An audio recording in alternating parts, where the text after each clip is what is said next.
सोलापूर न्यूजमध्ये आपल्या सगळ्यांचं स्वागत। एकूण जर का आपण पाहिलं तर सणासुदीचे दिवस आहेत, गणपती बाप्पा येत आहेत, दहीहंडीची प्रॅक्टिस सुरू आहे आणि हा सगळा विचार केल्यानंतर उद्याचा बंद हा दुपारी 2 वाजेपर्यंत सगळ्यांनी पाळावा अशी माझी विनंती आहे। कारण अनेकांना उत्सव पण करायचे आहेत, उत्साह पण आहे, पण त्याच्यामध्ये अगदी उत्सवात सुद्धा आपल्या मुलीबाळी सुरक्षित राहतील की नाही हा सुद्धा प्रश्न त्यांच्या सगळ्यांच्या मनामध्ये आहे। सरकारला काही म्हणू देत, मी जनतेच्या वतीने बोलतोय आणि जनतेला सुद्धा आपलं मत मांडण्याचा अधिकार आहे।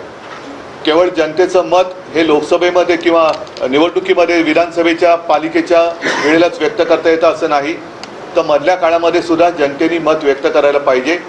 आणि परत एकदा सांगतो की जर काही यंत्रणा वेळेमध्ये हल्ली असती तर हा उद्रेक झाला नसता।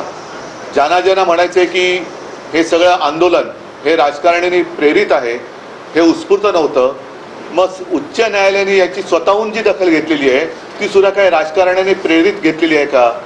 काल उच्च न्यायालयाने आपल्या राज्य सरकारला थोबडवलेलं आहे, हे थोबडवणं सुद्धा हे राजकारण्यांनी प्रेरित झाले म्हणून उच्च न्यायालयाने केलं आहे का? जर उच्च न्यायालय स्वतःहून याची दखल घेत असेल आणि मी असं म्हणेन उत्स्फूर्तपणाने सरकारला विचारत असेल तर जनतेला सुद्धा तो अधिकार आहे। आणि जनतेचं न्यायालय हे वेगळं आहे।